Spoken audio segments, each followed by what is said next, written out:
This is a week-old poem. Clap it up for week-old poem. It's so good. If sleep is the cousin of death, then death must be my schizophrenic cousin Daniel, who reads Talmud and claims that our family are direct descendants of God. And sleep drinks alone in bathrooms, claims his brain cells are not destroyed, they are merely expanded. This is how we get through the night. Kiss the backhand of a bottle of bourbon. Drink aerosol spit shine through a loaded pen. Eat a fistful of Vicodin for breakfast. Fist fuck a church door's wood mouth. This is how we get through the night. Awoke on a pillow of my own vomit. Recall how stripped concrete sheets had made a bed for me in the mansion of my madness, my mouth. A bloody grin after dining on a banquet of pavement. Watch how men, dressed in burial suits, walk slow in mourning toward a punch clock, feeding days to their paychecks. Children back home with mouths hungry as fresh graves. A broken condom, a broken promise. This is how that morning, daylight straight razored my gay nightlife, and I wished I hadn't told bedtime to go fuck herself. That walk home, I thank my lucky now hidden stars that I had no one to come home to.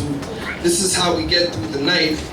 After I left him, broken in an adjacent bedroom, when we learned that our words would not help us remember how to speak to each other again, he asked me how I sleep at night. Naked as countless sheep, I told him.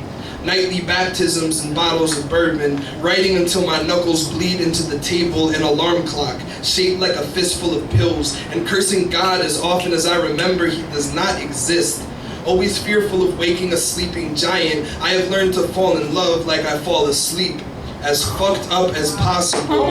This is how we get through the night. If Daniel was right, and my family are actually direct descendants of God, and if children learn how to smile from their fathers, then God must have a grin like a cemetery with tombstone teeth pointing forward, always forward to that second cousin of sleep. See, I learned how to cheat the night from my mother. Cups of hot black morning resting like an infant in her palm.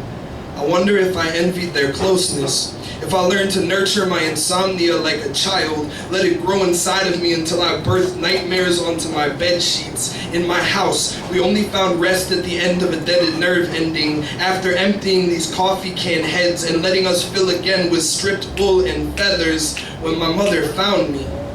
A carcass lying on the carpet next to the bed, a bleeding lamb, with everything possible stripped down to empty. She asked me if I ever felt like my cousin Daniel, and I told her through gritted gravestone teeth. I said, Mom, we are all just searching for ways to finally rest in peace.